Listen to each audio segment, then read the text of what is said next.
Hey guys, so today we're reading 2 Samuel chapter 2, and today's verse of the day is Luke 16 verse 10. Whoever can be trusted with very little can also be trusted with much, and whoever is dishonest with very little will be dishonest with much. Amen. So today we're reading 2 Samuel chapter 2. 2 Samuel chapter 2. In the course of time, David inquired of the Lord. "Shall I go up to one of the towns of Judah?" he asked. The Lord said, "Go up." David asked, "Where shall I go?" "To Hebron," the Lord answered.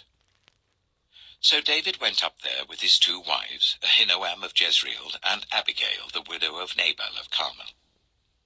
David also took the men who were with him, each with his family, and they settled in Hebron and its towns. Then the men of Judah came to Hebron, and there they anointed David king over the tribe of Judah. When David was told that it was the men from Jabesh Gilead who had buried Saul, he sent messengers to them to say to them, "The Lord bless you for showing this kindness to Saul your master by burying him. May the Lord now show you kindness and faithfulness, and I too will show you the same favor because you have done this. Now then, be strong and brave, for Saul your master is dead, and the people of Judah have anointed me king over them." Meanwhile, Abner, son of Ner, the commander of Saul's army, had taken Ishbosheth, son of Saul, and brought him over to Mahanaim. He made him king over Gilead, Ashuri, and Jezreel, and also over Ephraim, Benjamin, and all Israel. Ishbosheth, son of Saul, was 40 years old when he became king over Israel, and he reigned 2 years. The tribe of Judah, however, remained loyal to David. The length of time David was king in Hebron over Judah was 7 years and 6 months. Abner, son of Ner, together with the men of Ishbosheth, son of Saul, left Mahanaim and went to Gibeon.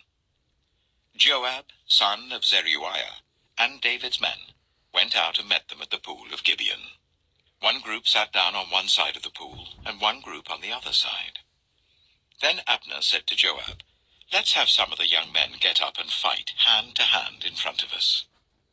"All right, let them do it," Joab said. So they stood up and were counted, 12 men for Benjamin and Ishbosheth, son of Saul, and 12 for David. Then each man grabbed his opponent by the head and thrust his dagger into his opponent's side, and they fell down together. So that place in Gibeon was called Helkath Hazurim.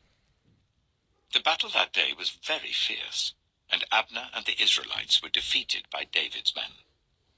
The 3 sons of Zeruiah were there, Joab, Abishai, and Asahel. Now Asahel was as fleet-footed as a wild gazelle. He chased Abner, turning neither to the right nor to the left as he pursued him. Abner looked behind him and asked, "Is that you, Asahel?" "It is," he answered.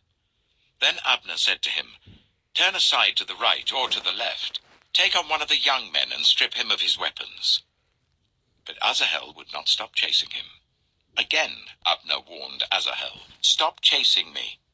Why should I strike you down? How could I look your brother Joab in the face?"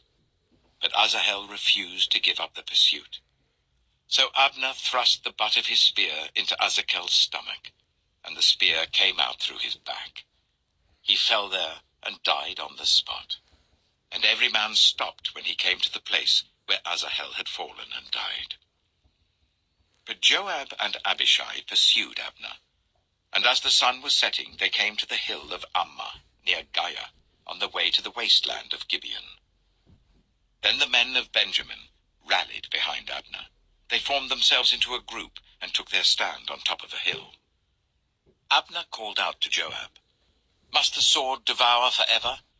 Don't you realize that this will end in bitterness? How long before you order your men to stop pursuing their fellow Israelites?" Joab answered, "As surely as God lives, if you had not spoken, the men would have continued pursuing them until morning." So Joab blew the trumpet, and all the troops came to a halt. They no longer pursued Israel, nor did they fight any more. All that night, Abner and his men marched through the Arabah. They crossed the Jordan, continued through the morning hours, and came to Mahanaim. Then Joab stopped pursuing Abner and assembled the whole army.